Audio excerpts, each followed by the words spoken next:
Well, good morning, Thursday morning, and it's probably about 11:30, going maybe later. Oh, 11:45. It's a nice day, not too hot. We had a lot of rain last night, so that kind of cooled it down, and luckily the temperatures kind of dropped at the same time, so we didn't end up with a whole lot of humidity. So let me go over something real quick, because I've been driving you guys nuts with these things, and I figure, well, just let me go one more time. I mean, there'll be a few more of these as I go along, but I'm not going to go crazy on them.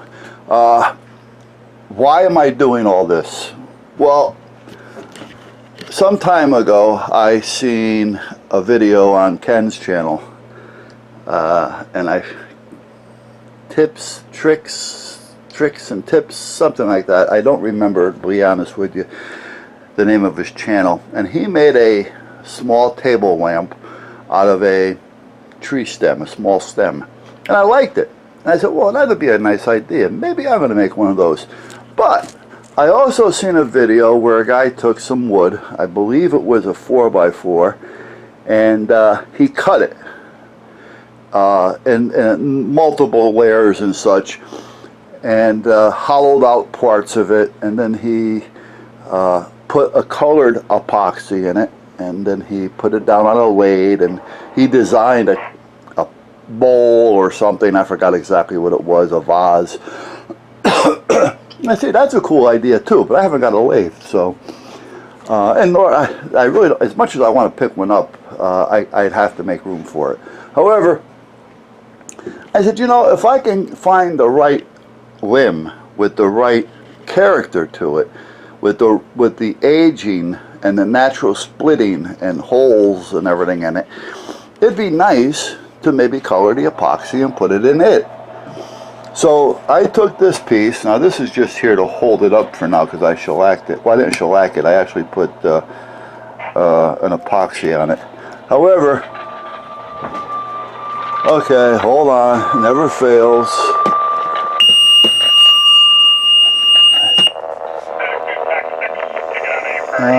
Okay, I don't have to go to that one. Okay, turn that off for now. So I said, yeah, then that'll be cool, you know. I think I want to try that. So I looked at my wood pile out there, and I really have nothing, right, like what he had, because, you know, I'm right a couple blocks from the beach, but, you know, we're not out in the openness where a lot of the wood gets weathered and beaten to death by sand and things to give it that character, you know, or the driftwood coming up on the beaches and things around here, because they keep the beaches spotless around here. So, you know, we don't have a lot of that wood. So I went through what I had and couldn't find anything. So what my dilemmas were is I'm using the West system. The West system is really touchy when it comes to its mixture. So I'm going to find out if some of this other stuff isn't quite as touchy. So what I needed to do first was figure out how the West system was going to work on what I'm looking to do with it, and make it so that it's going to be slow drying at times and fast drying at times, depending on my need at the time. If that makes sense to you. Hold on a minute, I'm trying to prop this up a little bit here. You know, so if that makes any sense to you, but I think I got it propped up pretty good. Alright, so that was one of the reasons why I was working a lot in so-called experimenting and trial and error, because I was using different amounts of hardener with the resin to see if I'm going to retard the slowing or speed it up, depending on where I was going to put it. And then that's one. The other was when I mixed the color, because the color, some of it was liquid. Well, it still is liquid. I have some here. And now once I add a liquid to it, is that going to bother it or change the drying or the curing time? And then how much do I need to get the shade? So is it transparent? Is it non-transparent? Is it darker? Is it lighter? So that was another thing I was playing with. Then the other one that I have, the color, it's a powder, and it has a metallic look to it. So it may look good on the outside, but it doesn't give you much transparency. You know, so you can't really see the depth in it unless you do a lot of coating with the clear on top of it. So this is one of the reasons why I was going through all these so-called trial and errors to kind of figure out the mixtures. And I've been writing all this down. So I know if I add X amount of drops of a liquid color, that it's going to slow it down, and or I have to add a couple extra drops of hardener. And that was one of the reasons why I'm going through all this with these pieces of wood. These are my test pieces. That's all they are. Now they may end up doing or becoming something, I don't know, but right for now, that's all it is. So when I got that done and I got it kind of figured out, I got it written down, I said, well, maybe now I can do something with a light. So I decided to drill out the bottom and put a light in there and then cut right through to the hole and see how it looks. Well, the light does come through, however it doesn't follow and glow through the whole part of the resin. It only gives me a light where the light is, so it doesn't follow it and glow it. Alright, so that kind of said, okay, I got to do something with that. And in the interim of doing that, I broke the bit, so I had to do something with that as well. And when the bit broke, I had a 1" by 12" bit, a paddle bit, and I had it on the vise, and I'm drilling in and I'm pulling out, drilling in, pulling out. And actually Ken had mentioned that as well later after he found out I broke the bit. But apparently he didn't see the video prior when I had said I was doing that, because I would drill in about a 1/2 inch to 1 inch, and then I'd pull out, because you want to clean all that debris out from behind it. Otherwise the drill is going to work harder trying to cut from both sides, and you end up with a broken bit. So I kept pulling it out to clean it, pulling it out, inch, 1/2 inch, inch, 1/2 inch, whatever. And it broke. I took a while getting that out, which I did the video on. Then I said, well, I have some square stock that I can use that would help with the light and give me some glow. But how am I going to get a square hole in there to get it in? And now I've got a 1" hole. Actually it was a little smaller than that, but it was about a 1" hole, and I'm having an issue. So I drilled a 1/2 hole, figuring I'm going to start reaming it out a little bit at a time with a different type of bit, and that wasn't working. So I took a piece of square stock that I picked up, cut it in half, and then I sharpened the ends, and I made almost like one of those chisel bits or plunger bits. Not that I had the drill bit in here, but I was able to put this in and hammer it in, you know, pull it out, pull out the waste, hammer it back in again, and again I did a video on it. But again, that's more trial and error, more time, and more, you know, crap that I went through. But again, there was a reason behind it, because I wanted to try the light. And like I say, it works. I'm not going to be done with this yet, because I do want to try gouging out some more. I don't want to just drill holes, because I want it to look as natural as possible. So I want the gouges.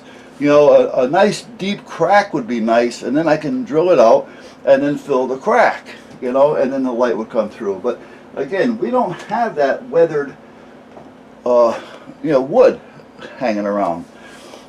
Maybe if I go to the beach and hang out, you know, I can find something, or go over to the supply pond. I'll find stuff that had fallen. I might find stuff that would work. I'm not going to find stuff that's been in the sand or in the sun, because it's all trees over there, but I may find something. Who knows? So I got to keep looking. And then I got this piece, which I like the piece as it is, to be honest with you. I kind of like it. It's got some character to it. See, what I'm looking for is a natural aging. You know, the natural age, wear, tear, abuse that the piece took. So I kind of like this one. If you look up close, there's little knot holes in it, and that's a little hole right there, and there's little knots on it, and there's some deeper grains in it and things. And I drilled a hole through it with a 1/2 inch. I put a piece of 1/2 inch clear tubing in there, and I shoved the light up in there. Now that's only there for one reason at this point. If I want to gouge some holes, if I find a way of gouging and making it look like it belongs, fine. If not, I'll just pull this light out, feed a wire up, and I can put a small light on the top of this if I wanted to. If in fact I like the way it looks when it's done. So I'm not finding that piece that pops. It says, here I am, use me. And that's the one I'm looking for. You know, when you see it, you'll know it, that type of thing. You know, I'm not going to rush into it just to do it, you know. And then I have another piece over there.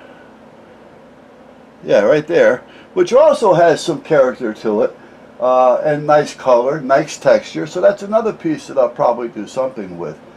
Now this is what I meant by drilling holes. I got a pizza board here. I drilled holes with different sized paddle bits, and then I took the router and made the edge, and I just filled the holes up with the color, you know, epoxy or resin. And that's where I'm at so far. Now this has a long way to go. I still have to do a lot of sanding on it, and I want to deepen the colors a little bit. Some of them had some voids, so I can add some more color to it. The ones that haven't got voids, I can't. But yet this is all going to have at least an 1/8 of an inch thick piece, not piece, but 1/8 of an inch thick pour of epoxy. And then I started this one, but it got ruined because the board tipped outside. This is a rose. I cut it out. I think you've seen it on the internet. I think I posted it. I cut it out on vinyl first, and I put the vinyl on here. Then I traced it. Well, you know, with the Dremel. I filled it. Everything, the leaves were green, the stalk was a darker brownish green, and the rose petals were red, and everything was nice. It was looking good. It's okay. Well, it's in my way. Let me go sit it outside. So I set it outside on something that was flat, but apparently the wind got a hold of it, and the next thing you know, it was crooked, and all the epoxies ran down it, made a mess out of it. So I sanded it, and I'm still trying to figure out if I want to get all this off, because it's going to be covered with a color eventually. And then I put a primer on it that's Rust-Oleum gray latex primer that's supposed to cover wood, for wood, metals, aluminums, plexan, you know, plexiglass, you name it. It's supposed to take care of all of it. I put that on there, and it all started to crinkle and raise up all the stain, making it all crinkly looking, like I was putting on a paint stripper. So I had to start getting all that off again. What a pain in the ass that was. I'll never use that again as a primer. So, yeah, but this is one of those things with trial and error. So that's where I'm at. I got a couple little things going. I want to get another piece that I got to start cutting out.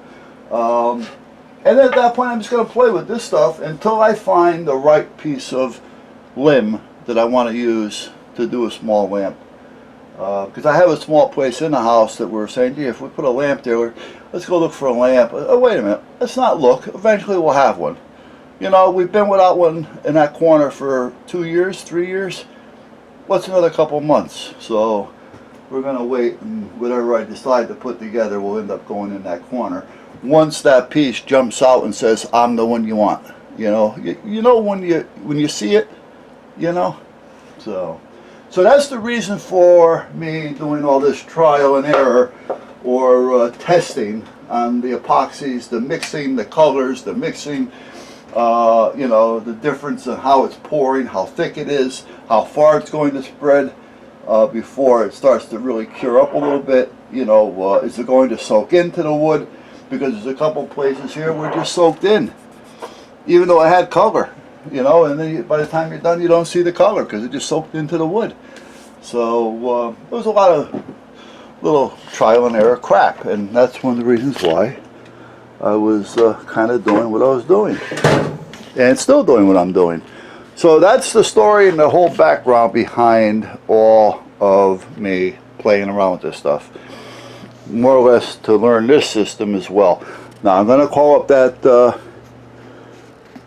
countertop one that you see on YouTube, because I was talking with them. They told me what one to use, but when I got into that one, they have 3 other choices, so I want to make sure that I pick the right choice.